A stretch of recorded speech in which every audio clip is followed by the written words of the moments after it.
Welcome to Crime Maze. In this video we are going to talk of 5 murders in Indiana.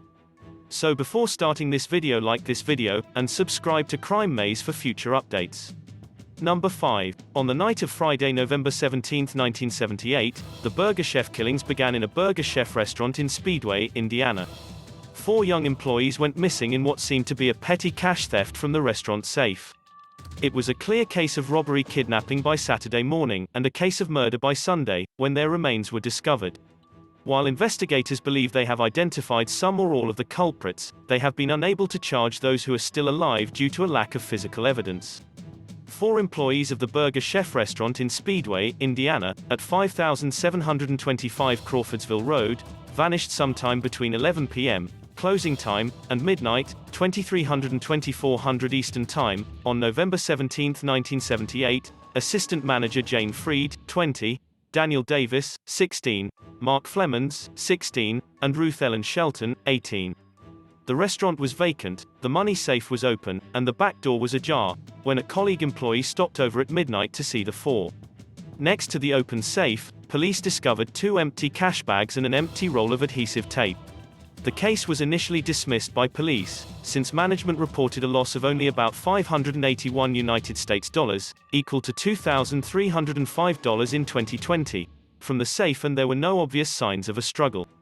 It was assumed to be an instance of minor embezzlement, with the money stolen being utilized by the kids to go out that night and party. The registers had more than $100 in coins in them. Despite the fact that the missing women's handbags and coats had been left at the business, the petty theft scenario appeared to be the most likely at first, and the scene was cleaned by personnel early Saturday morning. Money and watches were discovered on the bodies of the victims, showing that robbery was not the only motive for the killings. The most widely held explanation is that the 4 victims were abducted, after a botched heist, probably when one of the victims identified one of the offenders. Flemons was filling in for another employee and wasn't scheduled to work that night, prompting investigators to believe he was the one who identified the killers, because they hadn't expected him to be there. Number 4, the Newton County John Does are 2 juvenile murder victims, whose bodies were discovered by mushroom foragers on October 18, 1983, in Lake Village, Newton County, Indiana. Both murder victims were discovered alongside 2 other bodies, that were recognized within months after their discovery. Attempts to identify the Newton County John Does have included forensic face reconstructions created by a forensic anthropologist, representing how each decedent may have appeared in life. In addition, the National Center for Missing and Exploited Children has prepared comprehensive composite drawings of the deceased. Furthermore, DNA from both decedents was collected for genetic testing against the DNA of anyone who might be related to them. Because of the name of the county where their bodies were discovered, the decedents are collectively known as the Newton County John Does. Adam and Brad are their given names, provided by Newton County Coroner Scott McCord decades after their deaths in an effort to humanize and identify the victims. One of the victims, John Ingram Brandenburg, a Kentucky native who vanished from Chicago in 1983, was identified in April 2021. The other John Doe from Newton County has yet to be recognized. Number 3. Sylvia Likens, January 3, 1949 to October 26, 1965. Was an American adolescent who was tortured and murdered by her caretaker, Gertrude Banaszewski, as well as many of Banaszewski's children and neighbors. Likens died on October 26 in Indianapolis, Indiana, from her significant injuries and malnourishment, which had continued for 3 months. By her tormentors, Likens was increasingly ignored, belittled, sexually humiliated, beaten, malnourished, lacerated, and dehydrated. Her autopsy revealed 150 wounds on her body, including multiple burns and skin that had receded. Jenny, her younger sister, was periodically made to assist in her cruelty through intimidation. Her death was officially ruled a homicide due to a combination of subdural hematoma and shock, which was aggravated by acute malnutrition. Banaszewski, her oldest daughter, Paula, her son, John, and 2 neighborhood adolescents, Coy Hubbard and Richard Hobbs, were all charged with neglecting, torturing, and murdering Likens and were found guilty in May 1966.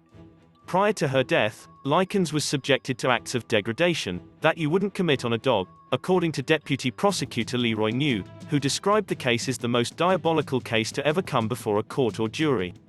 Gertrude's defense attorney, William C. Urbecker, described Likens as having been subjected to acts of degradation that you wouldn't commit on a dog. The jury found Gertrude Banaszewski guilty of first-degree murder after 8 hours of deliberation. She was condemned to life in jail, but in 1985, she was released on parole. Hobbs, Hubbard, and John were found guilty of manslaughter and served less than 2 years in the Indiana Reformatory before being granted parole on February 27, 1968. Paula was found guilty of second-degree murder, and released in 1972. Hobbs, Hubbard, and John were found guilty of manslaughter, and served less than 2 years in the Indiana Reformatory, before being granted parole on February 27, 1968.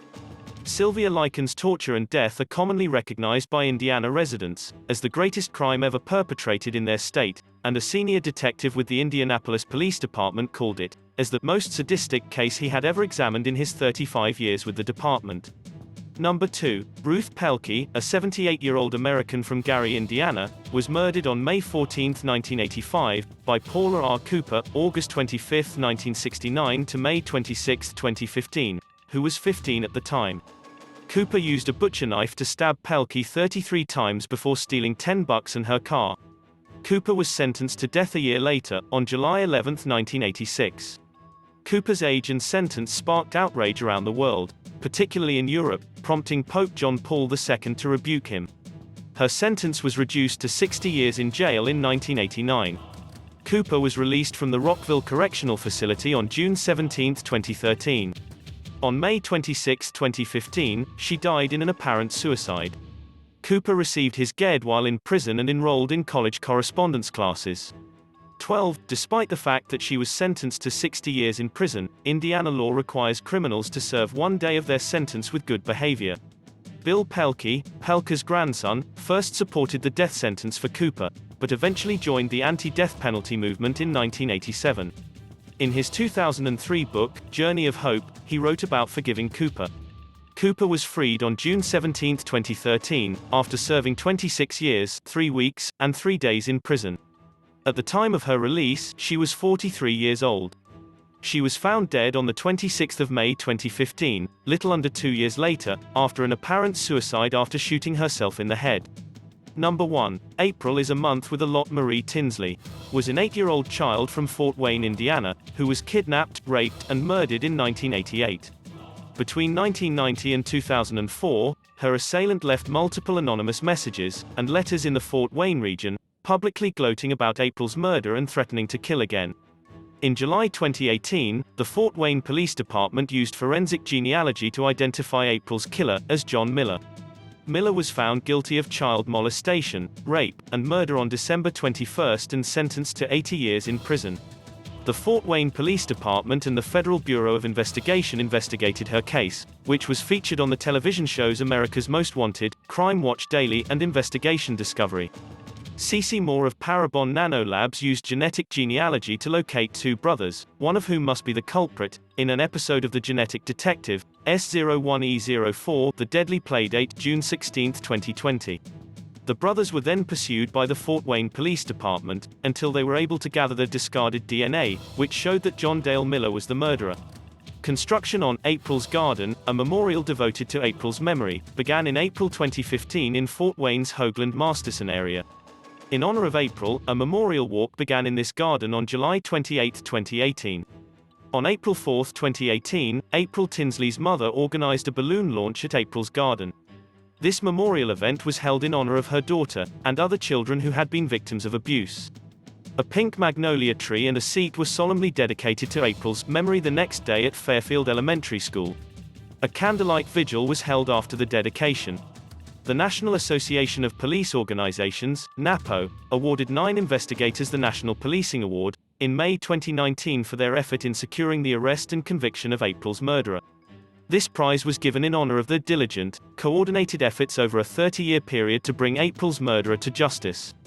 The Indiana State Police, the FBI, the Allen County Sheriff's Department, and the Fort Wayne Police Department were among the investigators. They were lauded by NAPO as among America's most renowned and dedicated officers. What do you think about this video? Which of the following 5 murders in Indiana you find most horrifying? Do let us know down in the comment section below. If you enjoyed this video and want to hear from us again, be sure to hit that subscribe button before you go.